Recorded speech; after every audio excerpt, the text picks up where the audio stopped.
Hey, Rick Nahara here on KPFK.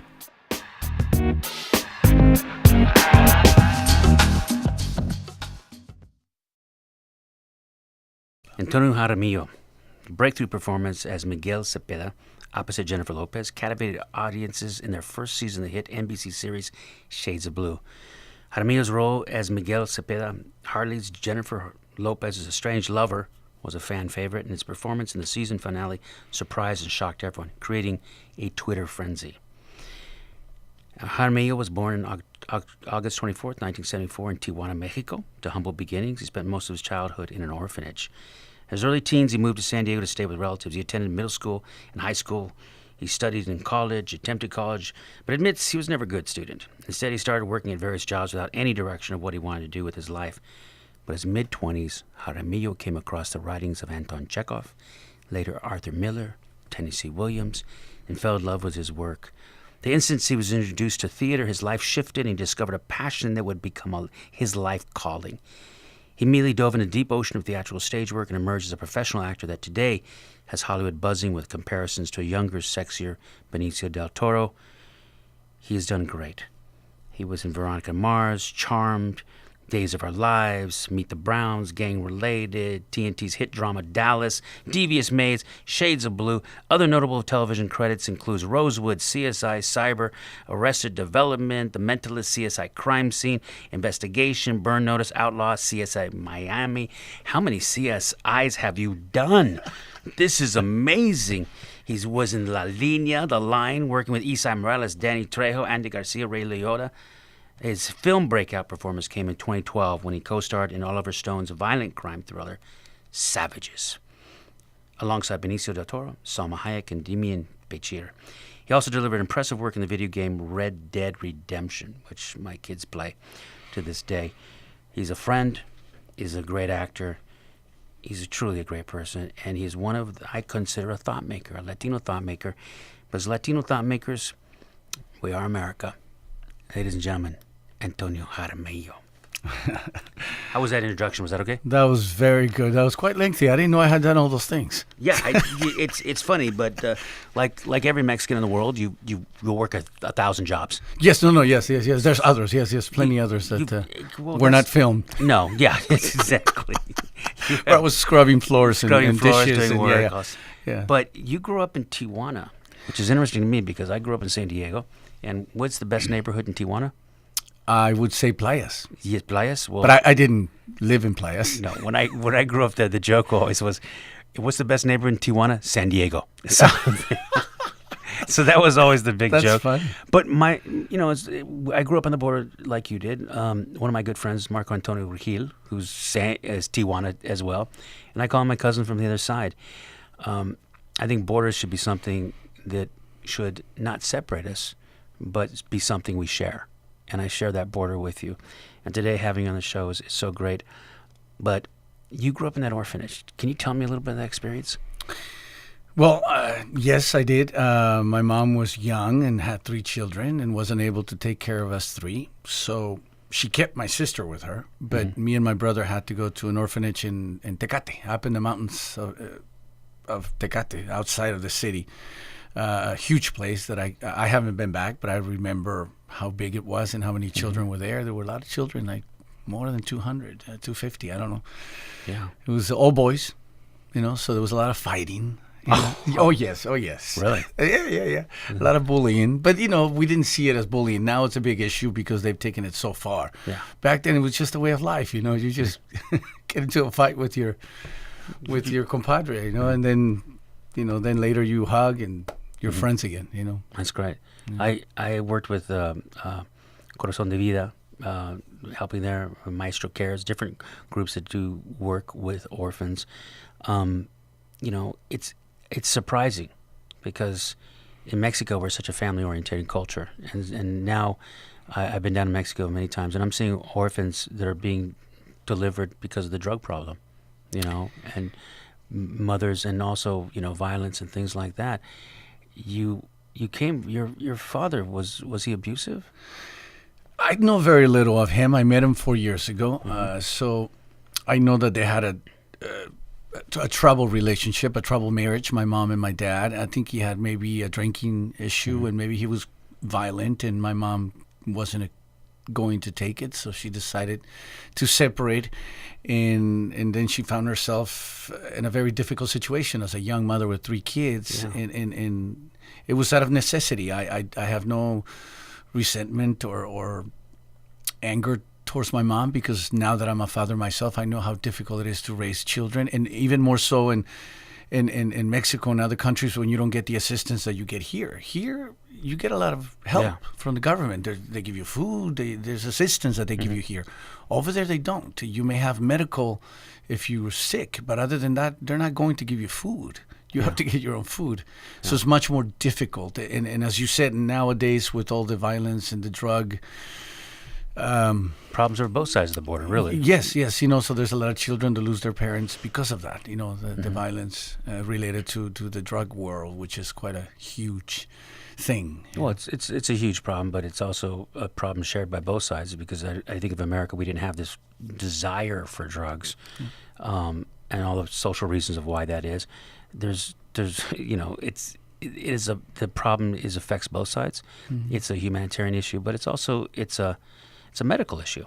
And I think a lot of times we criminalize, this so much, especially for people of color.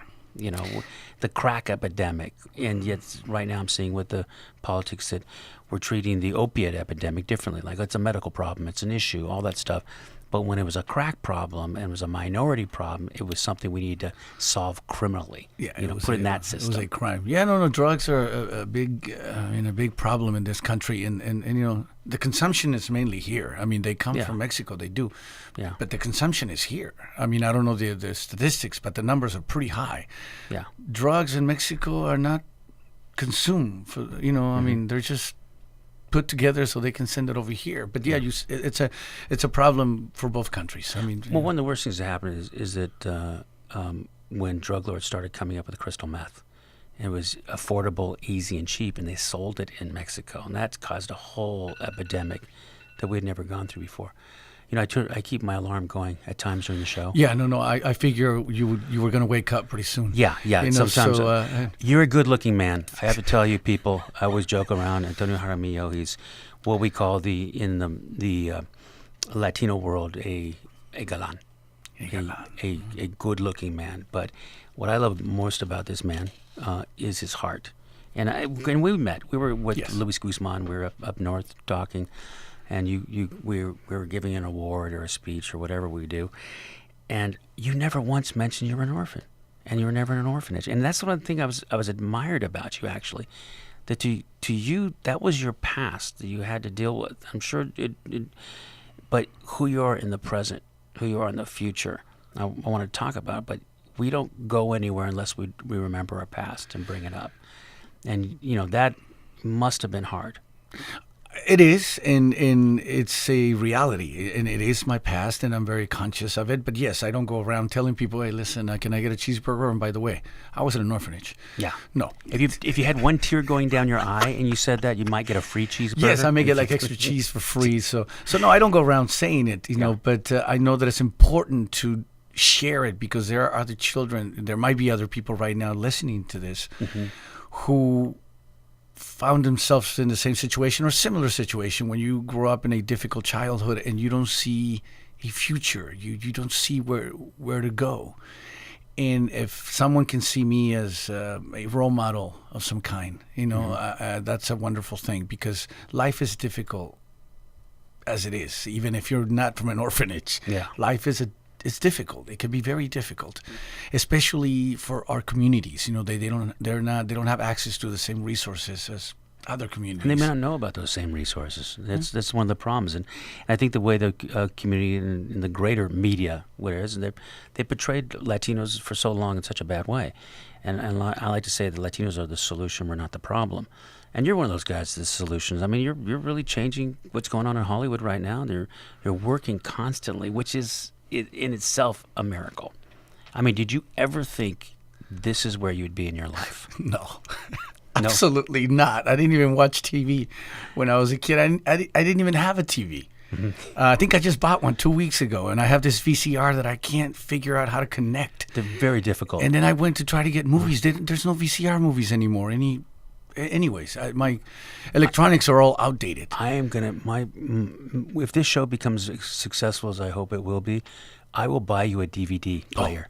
That's great. That's the things. That's a new thing. So. That's my promise to you. Okay. Of course, I may be hard to get on the phone. So, but either way, keep looking. You'll find me, and we'll get you that DVD. Jennifer Lopez. Now, I remember working with her as a fly girl in Living Color. She used to come to my office, and I talked to her. She was the sweetest and nicest, just amazing young lady.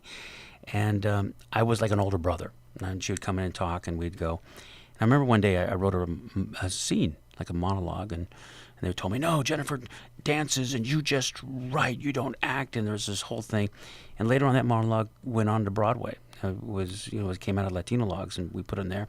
And then I saw Jennifer. It was like I was with my wife, and Jennifer Lopez at this event, and she came up to me, and she saw me. She said, Rick, give me a big hug. And she goes, we've done so well, haven't we? And I was like, yes, we have. I think you really have. I don't know about me so much, but boy, you have done great. How does your family react to your success? I have no, I have no contact with my family. My brother, I hardly ever talk to him. My sister, we don't talk. I wasn't there to be a big brother, so I understand now. She has her life, her kids, her marriage. Mm-hmm. As far as family from my mom, I have no contact with them. I mean, sometimes I think they reach out through Facebook, but I think too many years have passed, and I've learned to live my life this way without much connection to any of them. And I know sometimes they take it personal. They get upset because they think they're trying and they're reaching out. And I have to be honest with them and say, listen, don't take it personal. But it's been 25 years that I've had to just find my own way and my own rhythm in life. And now it's like I'm not angry with you, but I think it's just too late, Mm-hmm. So I have no contact with my family. But they do send me messages when they see something that they like. They're like, hey, we saw you here. Congratulations. That's awesome. Yeah. But I never see them. I never see my family. My family is really my children. That's the extent of it. When I'm with them is the happiest thing, is the happiest feeling I get because I see their joy. What's your favorite thing to do with your kids? Just lay on the floor with them or in bed and listening to them breathing, or them breathing on me and touching their little soft skin and mm-hmm. just looking at this little baby that I had a part in creating, mm-hmm. and now I'm responsible for their life, for bringing them up and teaching them the right things. Yeah. So it's just. When they're quiet and not screaming, not jumping around, when they're passed out. That's when you're happy. No, I'm the same way. My son, I remember when he was first born, he's such a beautiful little spirit. And when he was born, I told him, you're so beautiful. I love you so much. And I wanted to give him positive words the minute he was born. The first words were, I love you. The first words is, you're beautiful. The first were all these things. I remember him laying on my chest, just breathing, that beautiful moment where your child. So I understand that. I remember one time he was laying on my chest, he was breathing so softly, and I was asleep. And then I heard a thud, and he had rolled off my chest somehow. Oh my God! You fell asleep. I fell asleep because as a parent, you fall asleep constantly. Where was your alarm then? Yeah, I missed my alarm. But the thing is, my biggest fear was I had thought, did my wife hear that? And he didn't cry, and so I was checking for everything, and he was, of course, fine. What if your wife hears this interview? Does she know about this? No, I've kept this show a secret from her. It's just me. I just wanted to come and talk to friends. Okay, great. So this is not going to go anywhere. This is just demographically. I don't know if she's going to listen to it. I don't know what's going to happen. I understand. Hopefully, yes, of course. But that's just between me and you. So you've been. How do you feel when they compare you to Benicio del Toro? It happens so often that now I think we're related. I think he's my brother because they're like, "Hey, Benicio," and I'm like, "No, I'm not him." Even when we worked on Savages, there's a very funny situation when we're sitting out. We were in Laguna Beach and we're sitting outside waiting for the setup or something. And there's people coming up to me asking me, Mr. Del Toro, can I take a picture? I'm like, and he's right next to me. And I'm like, you want, okay, sure. I just look at him and he just looks down. So I'm like, Sure, let's take a picture. Yeah, because Venice is pretty shy. Yeah, You know, and he just maybe doesn't want to be bothered. Yeah. So there was at least 2 or 3 people that came up and said, Mr. Del Toro, can I take a picture with you? And I'm like, Well, yeah. you're like, hey, let my older brother take So a I'm photo. like, hey, can you take a picture? And he's like, oh, sure. Yeah. So, but it's great because I respect him so much. You know, I love his work, and so to be compared to him, even if it's just a physical thing or whatever, it's a great thing. Is Jennifer Lopez? What was that like? Oh, are you kidding me? I mean, she's a lovely woman. Yeah, she is. I mean, she's a very pretty woman, and she's just very engaging, very. I have so much respect for her. She has a lot of warmth. Her work ethic, you know, Yeah. all the things she does, singing, judging, producing, acting, and then she's a mother too. I mean, she's just constantly busy. At times when I was working with her, I didn't know if it was her or a body double, because I'm like, weren't you in Vegas last night singing? Yeah. So I didn't know if it was her, and I had to touch her and go, oh, it is her. It was just a tremendous experience. We had a wonderful time on the show. So I'm so grateful for that opportunity because they could have chose anyone, and they decided to go with the guy from Tijuana. And we had. It sounds like a good movie, The Guy from Tijuana. Yeah, exactly. Oh, yes, let's do that. We had a great time. It's such a joy working with her, and great chemistry. I think our chemistry worked, and the fans loved it. Yeah. You know. Is there an actress out there that you would love to work with? Can you Well, think of one? I know Salma Hayek was in Savages, and I was in Savages too, but I didn't get to work much. I think there was a scene that was cut out where I worked with her a little more. I would like to work with her more in depth, like I did with Jennifer Lopez. Yeah. I like Salma Hayek a lot too. No, she's great. I mean, I remember when she first came to town. I was a writer in Living Color, and she called me up out of the blue. Said, "I'd like to have lunch with you. You're a Latino writer. I'm a Latina. I would like to have lunch with you." And so I took her to Denny's. Because it was next to the You wanted to score points. I wanted to score points. I get it. wanted, you know, they got the Grand Slam. They got such a wonderful thing. So I'm sold. I had to be there. I love their biscuits and gravy, but she was really a nice, smart person. And I noticed I've had the opportunity to meet a lot of actors when they're first starting out, and when Jennifer started out, sweet girl, met her later, very sweet. Salma, when I met her later, even got sweeter. It was more down to earth and just, you know, and I think that's the one thing people don't realize. There's so many good Latinos that are the solution, are really wonderful, and people miss out that part of our sense of family and who we are. I think so. I mean, you know, we're making headways. We're moving forward, but there's still a difficult. You know, it's a difficult situation. I mean, it is for any actor, whether you're any nationality. But the fact that you're a minority, you know, we're underrepresented. I mean, I think I just read an article where It's the Annenberg study. Actually, they brought me in. I was quoted in that article. I think there was a quote that you I read. I read your quote. That's right. You were part of that article where we're actually last year, 2016, we were 3.1% of the film roles were Latinos, and I think the year before, 2015, was 4.9, and the year before that it was 5.3. So we're actually decreasing. We're going down, which is odd because we're increasing as a people, but we're decreasing seeing us on camera. And I always say, what a bad way to get it. Imagine someone sold you a TV set and said it has only one color on it.